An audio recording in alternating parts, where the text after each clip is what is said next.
Hi, I'm Max Keiser. This is the Keiser Report. COVID. So much to talk about. Let's check in with Stacy Herbert. Well, it's hard to outdo Donald Trump and his shenanigans and antics and all that sort of stuff, but we're going to try, okay? So, one thing we always say is we're at the end of a fiat dark ages, the end of an epoch, whether it's the fiat currency regime that has ruled the world since 1971 or the US empire since 1945. But of course, that whole epoch before it, when the British Empire disintegrated, was also quite chaotic and interesting. Had a pandemic. We had a pandemic in 1918, it was, right? And that was equally crazy as now. Perhaps we didn't have a president sitting in the hospital, but I want to look at some of the astounding information that is actually unfolding and going on while everybody's locked down at home. No apparent adult conversations are happening. So none of this is being discussed, but it does seem like they all know, everybody knows it's over, the whole fiat system. Value of COVID-19 stimulus packages in G20 countries as a share of GDP. And, it shows a whole list of them, but I'll just go over a few. Japan, 21.1%, Canada, 15%, USA, 13.2%, Brazil, 11.8%, Turkey, 10.8%, Australia, 10.6%, and at the bottom is Mexico at 0.7%. So other than for the US, all those debts will have to be repaid. And there's a limited ability for a lot of these other nations to print like America can. Well, this is a fascinating data set, actually, because during COVID, we hear about the US, we hear about China, we hear about Brazil, but we don't really hear much about Japan. And yet Japan, I think, in the grand scheme of things, is an important data point in the intersection between the end of fiat, the end of the US dollar as world reserve currency, the end of US empire, because Japan has been and shall remain the cheapest source of funds in the world, because interest rates in Japan have been the lowest for many, many years now, just hovering just above zero.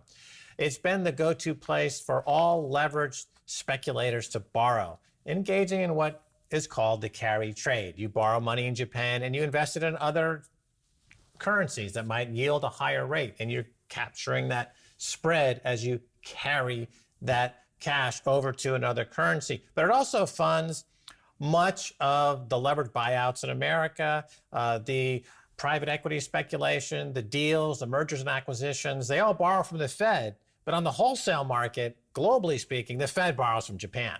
Japan is the global piggy bank. So it's interesting because they have no monetary discipline there in Japan. So it makes sense that they would be the number one on that chart in terms of 21% of GDP now in fiscal stimulus for COVID, or monetary stimulus for COVID, because that's where the world goes for cheap money. And so that's a country that is very used to. They invented quantitative easing.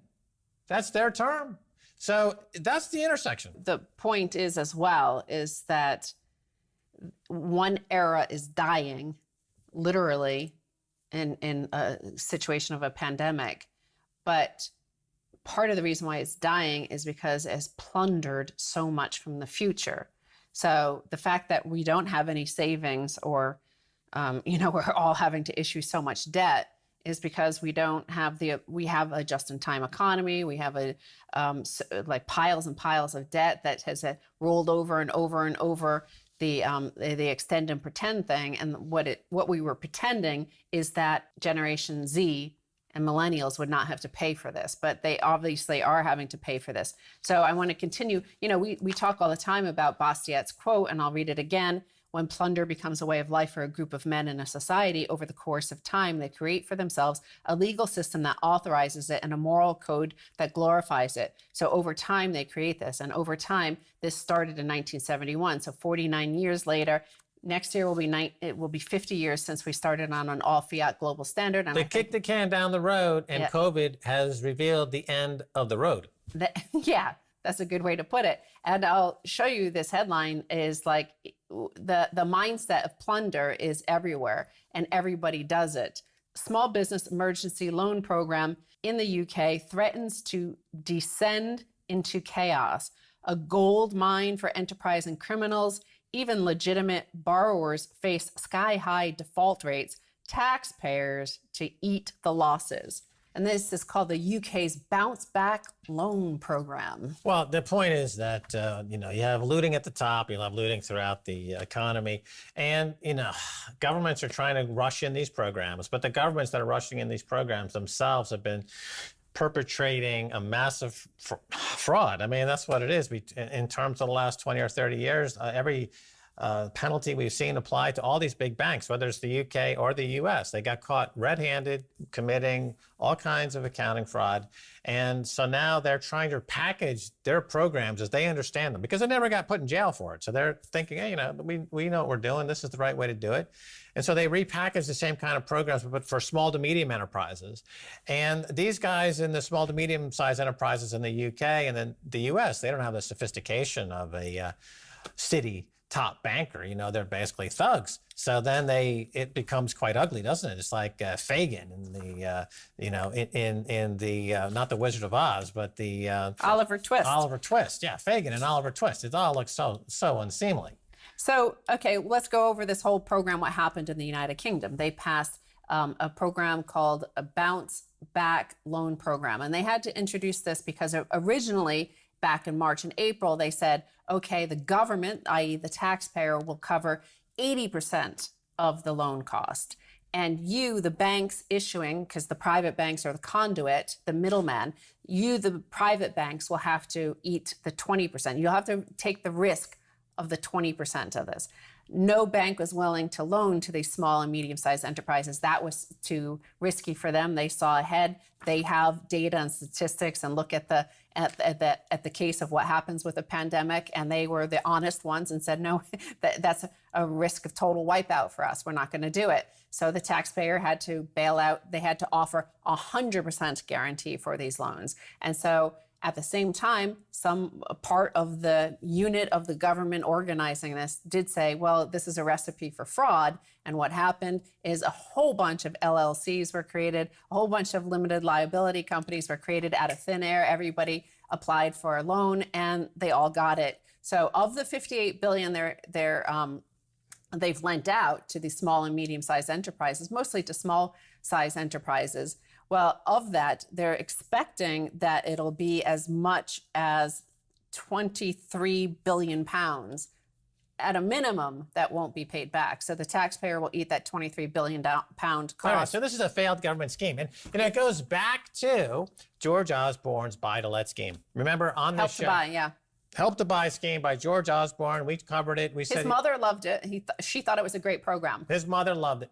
And at the time we thought, this is just going to boost the price of homes because you're injecting all this fiat ersatz money, and that'll just actually make the situation, won't make it any easier for people to get homes because the price will go up by exactly the same amount of the cash you're injecting. And sure enough, that's exactly what happened. And it ended up with a price bubble.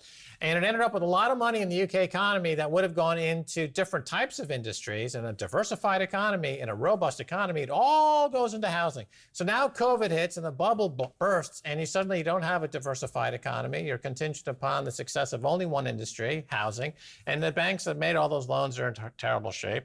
But that was the antecedent to this. So now COVID hits and they're saying, okay, now what we're going to do is we're going to boost the economy with all these more free money from the government. Oh, by the way, that's unfair for a million different reasons. So they're just going to make it available to everybody. Oh, that's not going to work because if you give everybody free money, then there's no actual friction in the economy. That would be legitimate GDP growth. It's all fake. So therefore, the taxpayer is going to have to pay, and we're going to have to raise taxes. And by the way, the government is broke. We're going to have to increase our money printing as well. So it's the flip side of. In 2012 was the peak Britain of this century. The Olympics were there. The Queen jumped into the Olympics from a helicopter with James Bond. With James Bond, that was the peak of New Britannia, Pop Britannia. It's been just slip and slide down since then. Again, I don't want to just pick on the UK, and George Osborne's mother did love that. I do want to be fair and balanced that there was, and the people who got the free money from the taxpayers did love the program as well. So they anybody who gets free money loves the program. But the problem with this plunder and the problem with the trickle down, and remember the Pope just said that trickle down doesn't work. The trickle down doesn't work because if it's a system of plunder based on fiat, you've got to get everybody to do it. So the fact that all this money sat there and only the plunderers, only the fraudsters came forward to take these loans, you've got to get ordinary citizens to also participate in the plunder, because if they're going to plunder you, everybody has to enjoy the plunder, because otherwise that's the system. It's based on plunder. So if you're not plundering, then there is no economy. And so this is the situation in the UK, in Europe, in America, all over the place. The ordinary citizen has not participated enough in the plunder. Like, ordinary citizens are sitting in lockdown at home and collecting some unemployment, but they should be out participating in these plunder programs, because that's the way the system is set up and designed. And that is why almost 50 years later, if it makes it to 50 years, this fiat system has been plunder all the way through. And why should investment bankers be able to list blank check IPOs on the stock exchange for billions, which give them latitude for almost infinite plunder? Yes. Why can't the average mom and popper in the UK and America list themselves on the exchange as a blank check IPO? Well, they should be doing for $1 billion? They should be doing that. And that's the problem with our economy right now, is they're not participating. They're trained in all these sort of ideas of morality, and you have to be a good, you have to pay back your debts and all that sort of stuff. Look at the way people responded to all of the debts on Donald Trump's tax returns. They're like, loser. And again, like, I have to say, they're causing the problem, because this is a system based on plunder. It is a system of plunder, and yet they refuse to participate. And that's making the whole thing disintegrate faster, because it's causing the wealth and income gap. It's causing, Donald Trump to drive high on steroids down the road in an SUV. And, we're in this crazy situation because of that. But it's just the absurdity of plunder of time that has happened over the past 50 years of this all fiat currency system. And it's the day of reckoning. The bill is coming due for somebody. Remember, if you're not actively plundering, then you are participating in someone else's plunder as a tax loss. We made that point clear in the last episode with NBC and Comcast. Okay, we're going to take a break. And when we come back, much more coming your way.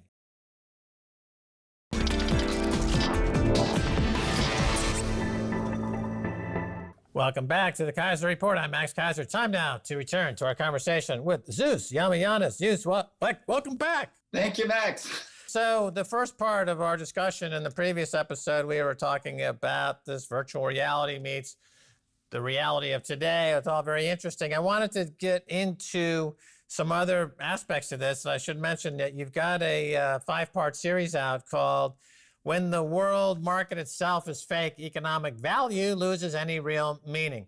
I want to talk about some of the economics involved here that we've been subjected to and been victimized by, and that would be the private equity model. It's being deployed against all economies, using the Fed's free money, essentially, to do leverage buyout of the entire economy. Where do you see this going? What happens when there are no more assets and only liabilities left? Zeus. Well, again, I mean, I almost wonder where that value is going. We know that literally tens of trillions of it are being siphoned into offshore havens, taking it out of circulation and being put into these private, secret bank accounts.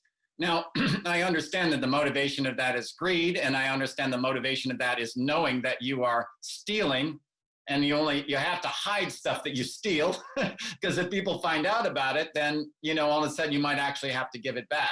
But again, we talked about nihilism. What happens when you withdraw currency, value, assigned value, and you basically store it away outside of the economy? You impoverish everything.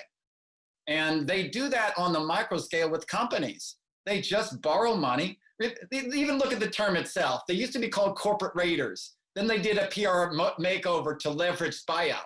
Then another PR makeover to private equity. It's a corporate raider. That's what we're talking about here. You go in, you saddle them with debt, or you borrow money on debt, and then you lay it back on the company you just bought. You hollow out all of its productive assets, oftentimes real estate and so forth. And it has happened with every company, practically every company they touch, Sealy and Serta. They did it even with Oreck vacuum cleaners. And they basically bankrupt the company. A once productive, valuable company that's creating quality products. They use the reputation, they use the information or the momentum of that, and then just savage it. Where is that going to go? I don't see it going anywhere except creating essentially a worldwide productive bankruptcy and a complete hollowing out of any kind of quality in products, except those made on a more local level. The film Wall Street in the 1980s, the Roger Stone film, I believe was the director. Oliver Stone. Oliver Stone. I said Roger Stone? He's getting in the film business now. Oliver Stone. And so this was the Gordon Gekko, the corporate raider, and doing the leverage buyouts. And his speech about how the shareholders rule and, you know, we can get rid of the pension funds and get rid of labor. Now, this film was used as a textbook for 2 generations of corporate raiders. And the size of these private equity, as you point out, it's just a rebranded corporate rating, has gone into the trillions of dollars, and the private equity firms are, you know, $1 trillion in size. BlackRock is worth over $1 trillion. Warren Buffett's firm is worth $500-600 billion. It's essentially a friendly corporate raider firm. And as you point out, trillions of that value gets spirited away into these offshore black holes and never seen again. And you know what's really amazing to me, Zeus, is you've got the central bankers like Jerome Powell will testify before Congress that he has no reason, no idea why, when he prints trillions of dollars, the money velocity, that is the chart that shows how fast money is circulating through the economy, he has no idea why the money velocity is crashing. He just keeps printing. As you point out, and others point out, and others who've looked at the big 4 accounting firms who enable this to happen, it's quite obvious you can find $25 to $30 trillion that's now offshore, that's been stolen by private equity. And so Jerome Powell, is he just a useful idiot in that he doesn't really understand much, or is he complicit? What do you think? I think it's a combination of both. He's a useful idiot insofar as I think if you ask him, he said, well, what else can I do? Is probably what his answer would be. And I think he's complicit in the sense that he understands where his bread is buttered, right? He understands who pays him. He understands where his prestige comes from. He understands that if he goes contrary to their wishes, he's going to be out on his ear. So he's a little bit of both. And, you know, to the original question, what else can I do? I would say, how about actually giving money to productive citizens who are hurting right now, instead of buying up the irresponsible, ridiculous decisions of corporations who are hollowing out, giving way too much in dividends, saving no money for a rainy day. You expect us to do that. Why don't you expect them to do that? And he'd have no answer to that because he knows what the game is. The game is predatory. I take, you pay. End of story.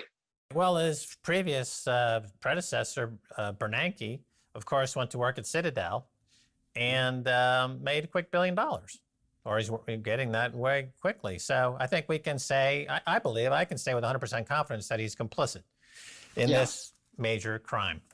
And so let's move on. You were living in the Philippines last we spoke. How are developing economies such as the Philippines faring through this global plunder, Zeus? It's not well. I mean, I can tell you, talk to my friends in there. I mean, they have, you know, nonprofits and so forth. You know, the Philippines is massively, basically subsidized by their call center. I mean, it may be their major industry. If there's a huge contraction in the U.S. consumer market, there's going to be a huge contraction in those call centers, and it's going to be not very good for them. Almost about 20% of the population is in the Metro Manila area. The only upside is they can now see the neighborhoods and cities just within a half a mile or 2 miles, or even up to 5 miles, because 80% of the pollution was created by transportation. This big shutdown cut down a major source of the pollution, and finally you can actually see the air quality's improved. But in terms of this as a sustainable long-term thing for them, I don't see how it's going to work. So much of their economy is tied to servicing consumerism.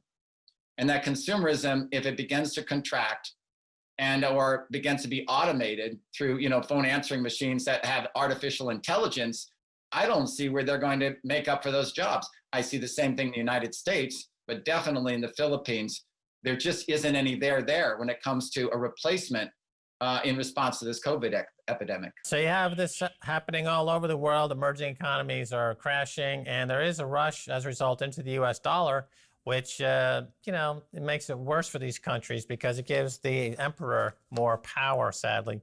But let's talk about something on the hopeful side. In your piece, wake up and smell the 3 C's: community, cash, and coin. So tell us about it. it's the way in which real value gets really experienced and lived is around real things, ultimately. I talk a little bit about Bitcoin there, but my three things are, coin is basically gold and silver. Cash is the US dollar, still the world's reserve currency. And community, I think, may be the most important of those. And it has to do with things like sharing, time sharing in terms of exchanging work, exchanging knowledge. It has to do with being involved in local economies. It may have to do with communal living as people have to move in together. And I see that there's being a lot of benefit to that. A lot of the benefit will be on the non-material level, but a very, very high boost in terms of quality of living. I've made the case in my book. Listen, if you have people you can get along with and you move in together, if you go out to see a movie or whatever, for a walk, as it turns out now, then you don't have to hire babysitters, right? You actually have other people there, and your children can play together. And if you wanted to make a meal, you can just expand the size of the meal. You don't have a different, as a 1950s paradise was, everyone having their own lawn and their own riding mower and their own environmentally intensive, environmentally expensive as well, very individualized and fragmented.